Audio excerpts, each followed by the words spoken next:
Mark here with a video about battery starting and charging. This is a simple test using relatively inexpensive tools.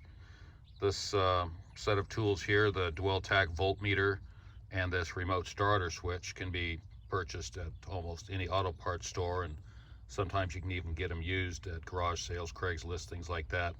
They're not as common as they used to be, since the dwell function is something that is not used on modern vehicles. You can check dwell on modern vehicles, but it's not an adjustable item like it is on the point style ignition systems of these vintage Chevy vans.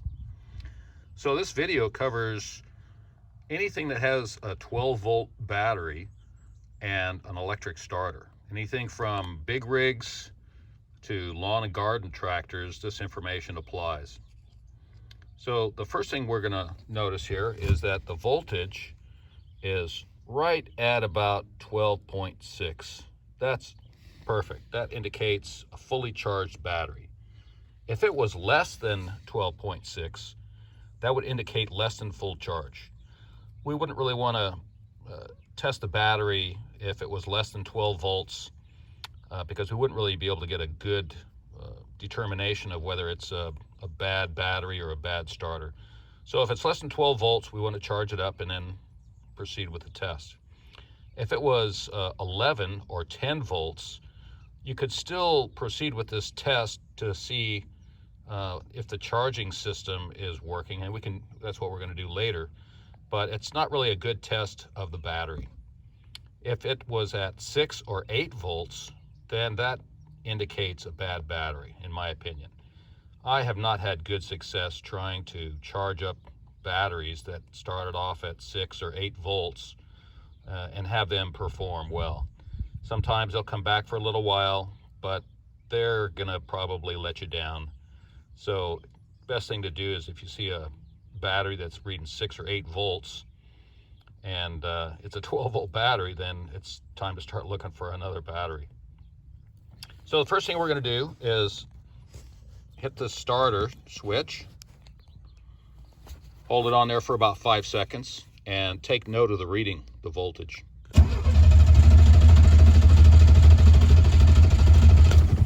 Okay, looks like about 11.4 volts.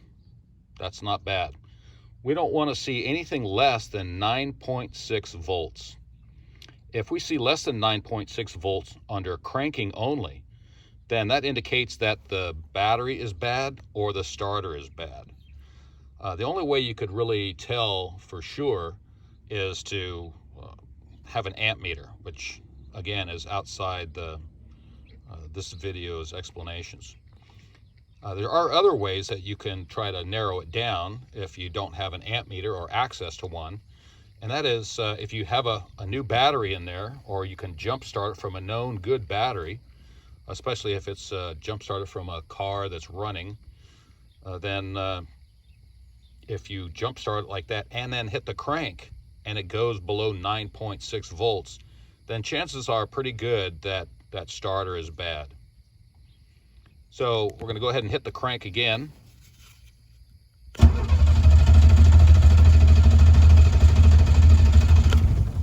Again, over 11 volts, looking really good.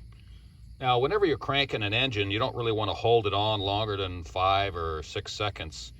There's a lot of amperage going to that battery, or going from the battery to the starter. It takes a lot of energy, and you can easily overheat the starter by continuing to crank and crank. Best to just wait a little while, let it cool off. All right, one more time on the crank.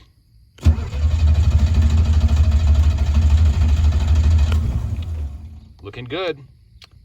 As long as that thing is reading more than 9.6, that battery and that starter check out good. Since we're up at over 11, that's checking out really good. So now we're going to go ahead and put the key to the run position and then start it up.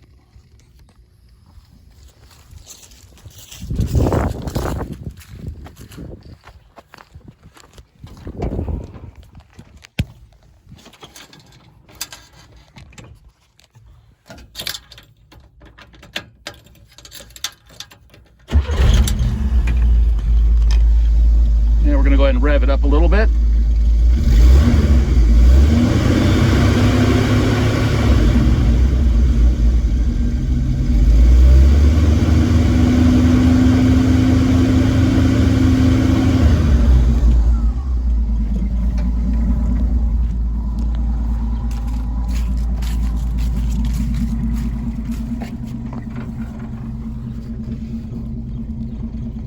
Okay, we're reading just about 13.8. Looks like it's getting up toward 14. And what we want to see is anything over open circuit voltage, which was with the key off.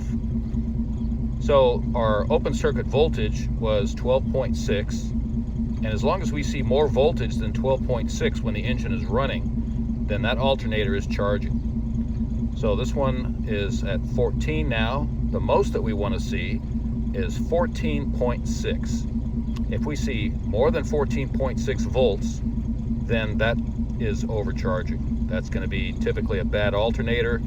On some of the older vehicles, like the original equipment that came in these vans, 64 and around those years, they had an external voltage regulator that you could replace separately if it was overcharging.